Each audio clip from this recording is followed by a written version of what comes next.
is on the move again, and he's not wasting any time. Hi, I'm Cram, and today we're taking a look at Spider's latest game, Bound by Flame, which is available now on last-gen consoles, PS4 and PC platform, and tells the story of a mercenary who gets imbued with special demonic powers after a ritual goes horribly wrong and leaves him or her chomping at the bit and flaming around the chops.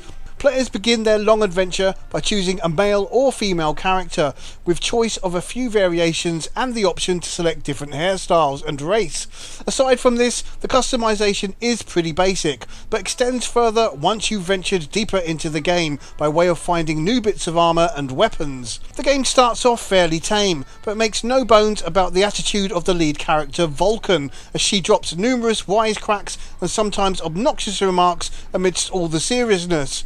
There's quite a well-developed story here, which becomes more interesting as players meet other characters and undertake side quests, the former often allowing you to team up as you venture out into the wilds, collecting things and then reporting back at one of several hub locations throughout the adventure. What's key about the game is the combat, which comprises of stealth-based attacks, ranged with bows and magic, and traditional melee with swords, axes and such like. To delve a bit deeper, there are two stances players can adopt on the fly, which allow for slow but powerful attacks with heavy weapons, and then light damage but fast attacks. What's neat is being able to change the approach to suit the opponent and make use of each ability that comes with the stance. So for example, the speedier Ranger stance gives players a chance to effortlessly dodge incoming attacks, which if timed correctly allows for a quick counter.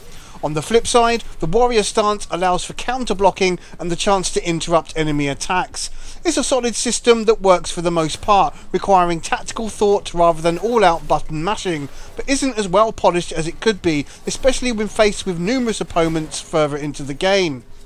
The biggest problem lies with the game's lock-on system, which is manually activated, but feels a bit too fiddly when faced with multiple targets. When not locked on, the character will often fall foul of having his or her back turned and killed in the process, which is a bit of a pain. That said, with a bit of perseverance, it is manageable once you get used to it, although later on in the game, status changing effects can lead to more headaches as players are attacked whilst downed with no chance to escape, which feels a bit cheap. As with all role-playing games, there's a skill tree system based on experience gained and provides some cool bonuses to the combat, which are a must for success. Players can spend points gained for each level up on the desired skill tree, which boosts either the warrior, ranger or magic abilities. There are additional feat bonuses as well, which allow for improved skills in various fields that add another layer to the overall character status, which is good. It's all easy to navigate and understand, despite the menu itself being a little cumbersome. With the inclusion of numerous side quests, it does pay to spend the time and energy completing these, as ultimately the reward of more experience is most welcome. Aside from levelling up skills, equipping weapons and armour, undertaking quests and checking the state of play in the menu, there's also a handy option to craft useful items, such as health packs from collected materials, which are gained from the fallen enemies and various chests or objects in the field. Players can craft their weapons and armour with new abilities, which adds further depth to the customization options on offer. There's a fair bit here which on the surface can be easily overlooked and are perhaps a bit daunting at first, but once some hours are under the belt, it all makes perfect sense and becomes a valuable resource aiding progression. Throughout the story, Vulcan meets a varied cast of characters who offer their own stories and side objectives.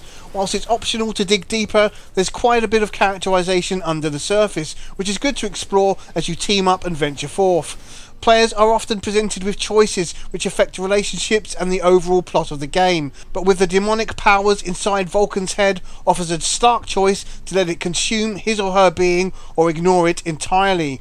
Accepting the demon and its powers does have a profound effect on the appearance of Vulcan, giving him or her horns and fiery eyes amongst other things. Interestingly, Vulcan can't wear any headgear once horns have sprouted from his head. In terms of looks, Bound by Flame offers some pleasant visuals across several themed locations, a day and night system and an assortment of generic and more original twisted adversaries. The game looks fairly good for the most part, but does show some cracks from time to time with low resolution textures and some awkward animations. There's also moments during combat where the camera becomes troublesome and the scenery obstructs a view of the fighting, which is frustrating to say the least. That said, from the snowy wastes, swampy groves and dark cities, the game is quite varied and provides some good linear stomping grounds. Audio is of a high quality here, with an impressive soundtrack that offers excellent music throughout. It's obvious a lot of care and attention was lavished on the music, as it can't be faulted simply because each track tailors the mood perfectly. The voice acting is perhaps not as well produced, and whilst fairly accomplished, isn't performed as well as it could be. The lines of dialogue are hit and miss, which will either have players groaning with contempt or laughing out loud in disbelief. There are several "did she really just say that" moments, where the attitude of Vulcan is fairly obtuse despite the serious nature of some moments. In many ways, the script is comical, and with some characters coming across in a similar manner, makes for light comedy which isn't necessarily fitting with the overall theme. Gamers can expect to pump in many hours of playtime, depending on how thorough they are in talking to everybody and completing all optional quests before moving on to the next area. In many ways, the side quests are pretty easy to complete and involve grabbing items and returning them to specific characters, made much easier by appearing on the minimap at all times. Players can beat the game, then go again by upping the difficulty and perhaps trying a different set of crucial options on subsequent plays. To conclude, Bound by Flame is a commendable game from Spiders, and one that, whilst interesting and full of pleasant surprises beneath the surface, does take some time to reach its full potential. The opening hours are a little lacking and might put off some players, but once the game enters its stride, provides some cool moments of tactical stealth and action gaming that's worth the price of entry. The story is pretty good, the characterization effective, and the music top quality. The only things letting the game down are some poor visual elements on occasion, unfair design choices which can frustrate or cause cheap deaths, and an overall lack of polish in some areas, where things like companion AI get stuck on the scenery. So, if you like action role-playing games, then this is worth checking out, although it's not going to be to everyone's taste. There's some genuinely jarring bits of dialogue from the main character that have to be heard to be believed, but at least there's an abundance of humour here. Bound by Flame scores 7.5 out of 10. I'm Rob Cram, thanks for watching. I would have been so much wiser to make you into one of my concubines. But, hey, it's never too late. You owe me one after all. And I have missed you so much.